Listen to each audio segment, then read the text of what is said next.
بالله من الشيطان الرجيم وآية لهم أنا حملنا ذريتهم في الفلك المشحون وخلقنا لهم من مثله ما يركبون وإن نشأ نغرقهم فلا صريخ لهم ولا هم ينقذون إلا رحمة منا ومتاعا إلى حين رب اشرح لي صدري ويسر لي امری واحلل عقدة من لسانی یفقهوا قولی فالحمد للہ والصلاة والسلام علی رسول اللہ وعلی آلہ وصحبہ اجمعین ثم اما بعد۔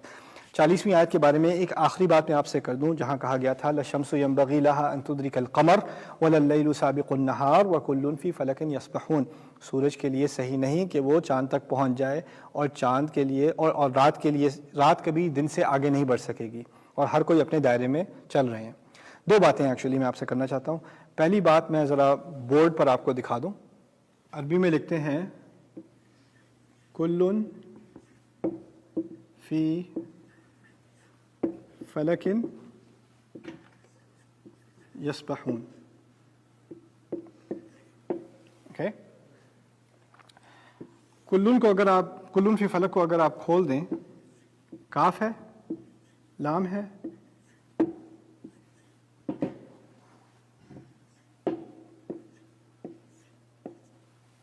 کلٌ فی فلک، میں نے حروف الگ الگ کر دیے ہیں، نوٹ کیجئے۔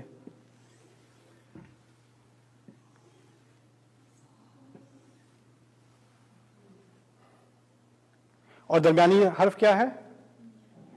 یا سے یسبحون، کلٌ فی فلک یسبحون۔ اور بات کیا کی جا رہی ہے کہ وہ ایک دائرے میں گھومتے رہتے ہیں، جیسے کہ یہ الفاظ خود، یہ حروف خود ایک دائرے میں گھوم رہے ہیں۔ سبحان اللہ۔ تو یہ پہلی بات تھی جو آپ سے میں کرنا چاہ رہا تھا۔ اس کہنے کا مقصد یہ ہے کہ یہ کلام ایسے نبی کو دیا گیا جس کو حروف نہیں آتے، اس کو حروف کا علم نہیں ہے۔ اس نبی کو علیہ الصلوۃ والسلام یہ نہیں معلوم کاف کیا چیز ہے، لام کیا چیز ہے، فا کیا چیز ہے، اس کو نہیں معلوم۔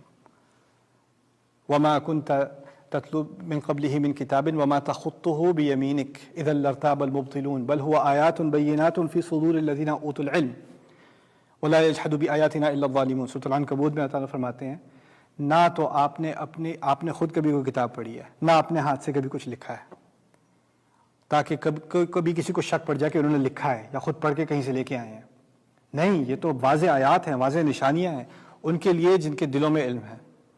اور ہماری آیات کے خلاف کون جھگڑا کرے گا سوائے ظالم لوگوں کے؟ وما یجحد بآیاتنا الا الظالمون۔ اچھا، دوسری بات میں یہاں جو کرنا چاہ رہا تھا اس آیت کے ضمن میں، وہ یہ ہے کہ ہمیں آج کل شکایت کرنے کا بہت شوق ہے، بڑی ہماری امت کی باری کب آئے گی؟ اس کا جواب بہت خوبصورتی سے دیا جا رہا ہے کہ یہ امت مرحلوں سے گزرتی ہے، اور ہر مرحلے میں جب بہتری ہوتی ہے چاند کی، وہ کیسے ہوتی ہے؟ زیادہ سے زیادہ سورج کی روشنی اس پر پڑ رہی ہوتی ہے، جتنی زیادہ پڑتی ہے اتنا وہ بڑا ہوتا چلا جاتا ہے، جتنا وہ سورج سے ایکسپوز ہوتا ہے اتنا زیادہ روشنی آتی ہے۔ اگر آپ کو امت کی حالت بدلنے کا اتنا شوق ہے تو امت کو روشنی کی ضرورت ہے، کیونکہ امت کی مثال چاند کی مثال ہے۔ چاند کو روشنی کی ضرورت ہے، چاند روشنی کے بغیر بڑھتا نہیں آگے۔ اور وہ روشنی کہاں سے آتی ہے؟ سورج سے آتی ہے۔ وہ سورج کس چیز کی مثال ہے؟ نبی اور اس کے دیے ہوئے قرآن کی۔ جب تک اس امت کا تعلق نبی سے اور اس کے دیے ہوئے قرآن سے گہرا نہیں ہوگا، روشنی آگے نہیں بڑھے گی، حالت نہیں بدلے گی۔ تو سمپل فارمولا۔ یہ بہت خوبصورت بات قرآن نے لَلشَّمْسُ يَنبَغِي لَهَا أَن تُدْرِكَ الْقَمَرَ وَلَلَّيْلُ سَابِقُ النَّهَارِ کے ذریعے ہم سے کر دی۔ اگلی بات جو کی جا رہی ہے ان آیات میں وہ یہ ہے وَآیَةٌ لَهُمْ أَنَّا حَمَلْنَا ذُرِّيَّتَهُمْ فِي الْفُلْكِ الْمَشْحُونِ۔ ان کے لیے مزید آیت یہ ہے کہ ہم نے ان کی اولاد کو ان کی خاطر کشتیوں، بھری ہوئی کشتیوں میں ڈال دیا۔ المشحون المملوء، عربی میں کہتے ہیں بھری ہوئی، پوری بھری ہوئی، لوڈڈ شپس۔ اور یہ نہیں کہا انہیں ڈالا ہے، ان کی اولاد کو ڈالا ہے۔ اس کا ہدایت سے کیا تعلق ہے؟ وَآیَةٌ لَهُمْ أَنَّا حَمَلْنَا ذُرِّيَّتَهُمْ فِي الْفُلْكِ الْمَشْحُونِ۔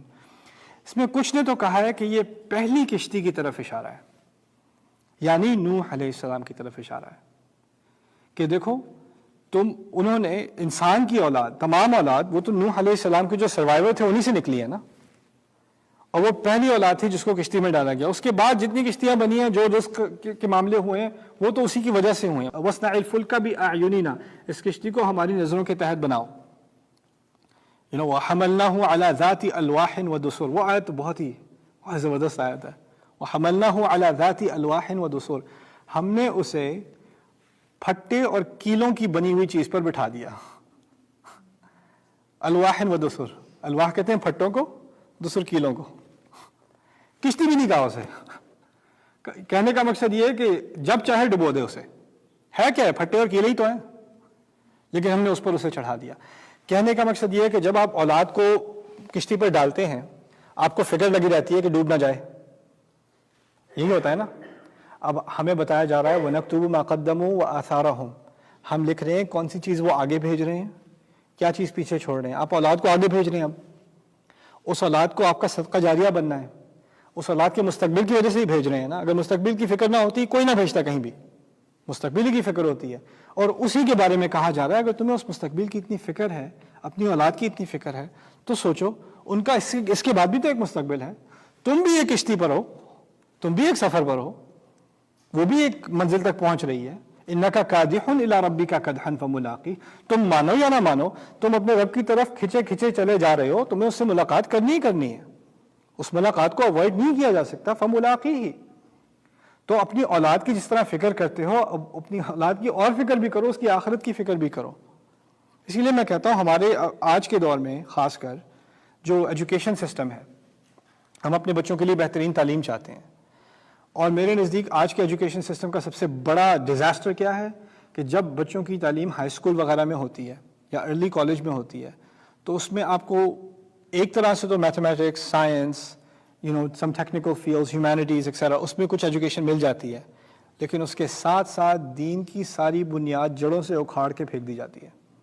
اس اولاد کی اگلی نسل میں کیا ہونا ہے، اس اولاد کی 2 نسلوں میں کیا ہونا ہے، 3 نسلوں میں کیا ہونا ہے، کون کہے گا لا الہ الا اللہ، کون کس کے کان میں اذان دے گا، کون نماز پڑھنے جائے گا، کون جمعے کو بھی جائے گا.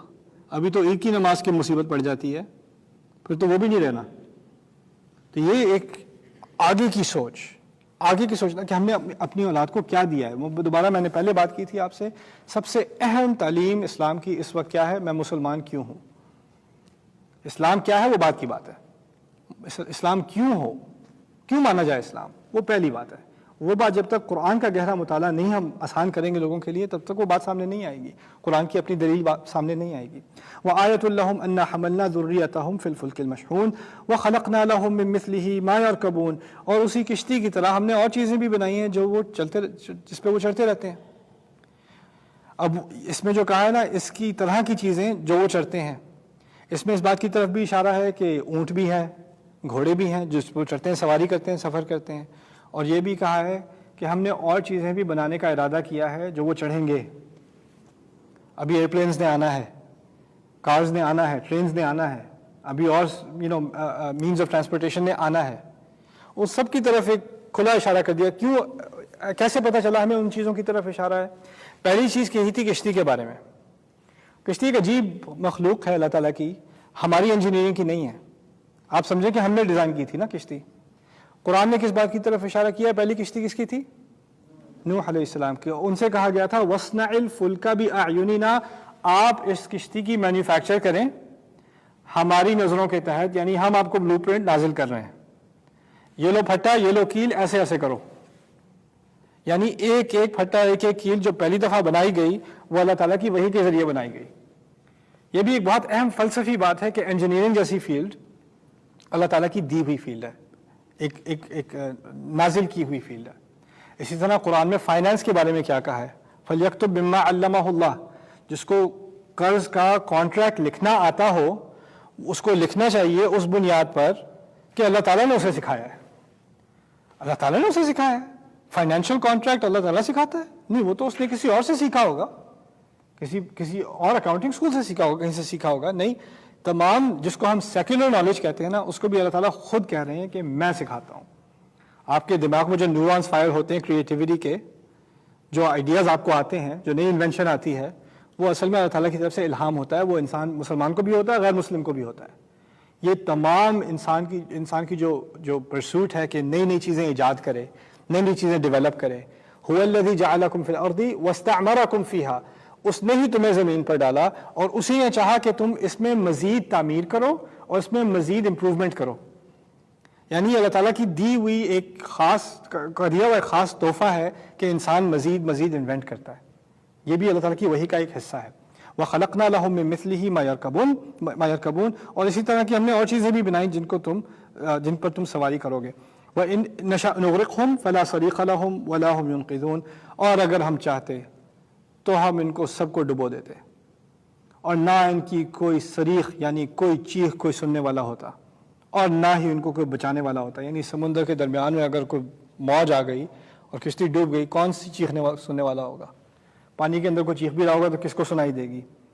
فلا صریخ لهم ولا هم ينقذون الا رحمة منا ومتاعا الى حين. یہ سب یعنی تم ایک جگہ سے دوسری جگہ جو پہنچتے ہو نا یہ کبھی نہیں ہوتا سوائے اس لیے کہ ہم نے تم پر رحمت کی ہے. کبھی کوئی فلائٹ ٹیک آف نہیں کرتی کبھی لینڈ نہیں کرتی سوائے اس لیے کہ میں نے رحمت کی ہے. میں چاہتا تو ڈبو دیتا. یہ بات کہی جا رہی ہے. جس طرح پہلے کہا تھا نا کہ آندھیوں کو روکے ہوئے ہیں ٹربولینس کو روکے ہوئے ہیں. تھوڑی سی ٹربولینس ہوتی ہے تو آیت الکرسی یاد آ جاتی ہے. تھوڑی ہوتی ہے قل هو اللہ احد. پھر دوبارہ جب پلین سٹیبل ہوتا ہے تو دوبارہ مووی لگا لو. رائٹ. اب کیا کہہ رہے تھا؟ کہہ رہے ہیں جب تمہارا جہاز ایک جگہ سے دوسری جگہ پہنچتا ہے اور تم نہیں گرتے نہیں ڈوبتے نہیں مرتے یہ ہر بار میری رحمت ہے اور کوئی کچھ بھی نہیں ہے. وَمَتَاعًا إِلَىٰ حِينٍ اور یہ تاکہ تم ان چیزوں کا فائدہ اٹھا لو انجوائے کر لو. متاع لیکن وہ بھی ایک وقت تک ہے. ایک وقت تک یہ کچھ کر لو.